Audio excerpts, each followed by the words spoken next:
ബോസിന്റെ latest promo പുറത്തു വന്നിട്ടുണ്ട്. അപ്പൊ നാളെ ഒരു ഫൺ ടാസ്ക് ആണ്. കൊക്കരക്കോ എന്ന് പറയുന്ന ഒരു ടാസ്ക് ആണ്. ഋഷി കുറുക്കനും മറ്റുള്ളവരെല്ലാരും കോഴികളുമായിട്ടൊരു വട്ടത്തിന്റെ ഉള്ളിൽ നിൽക്കുന്നുണ്ട്. പാട്ട് വയ്ക്കും. അത് കഴിഞ്ഞിട്ട് നിൽക്കുമ്പോഴത്തേക്ക് അപ്പൊ കൂട്ടിൽ ഓടി കയറണം. കൂട്ടി കയറാത്ത കോഴീനെ അപ്പൊ കുറുക്കൻ പിടിച്ചു കഴിഞ്ഞാൽ അത് ഔട്ട് ആവുകയാണ് ഉണ്ടാവുന്നത്.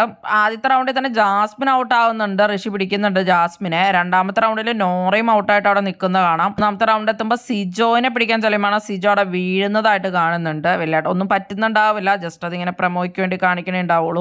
സിജ വീഴുമ്പോ ഇപ്പൊ എല്ലാരും അവിടെ ഞെട്ടി നിൽക്കുന്നതായിട്ടാണ് കാണുന്നത്. ജാസ്മിനും അർജുനും ഒക്കെ അവിടെ ഞെട്ടി നിൽക്കുന്നതായിട്ട് കാണാം. നാളെ ഇപ്പൊ ഈ ഫൺ ടാസ്ക് ആണ് നടക്കുന്നത്. പിന്നെ നാളത്തെ എപ്പിസോഡിൽ അപ്പൊ സിജോയും അർജുനും ആ മിററിൽ നോക്കി പറയുന്ന ടാസ്കും കാണും. അപ്പൊ നാളെയും കൂടെയാണ് വോട്ടിംഗ് ഉള്ളത്. അപ്പൊ മിക്കവാറും ഈ ആഴ്ച ഒരേ എവിഷൻ തന്നെ നടക്കാനാണ് സാധ്യതയുള്ളൂ. ഒരാൾ പോയി കഴിയുമ്പോൾ തന്നെ 7 പേരാവും. പിന്നെ ഒരു മിഡ് വീക്ക് എവിഷനും അതുപോലെ തന്നെ ഫിനാലേക്ക് തൊട്ട് മുമ്പുള്ള ആ ദിവസം ലാലേട്ടൻ വന്ന ഒരാളെ കൊണ്ടുപോവുകയും ചെയ്ത ടോപ്പ് 5 ആവുന്നതാണ്.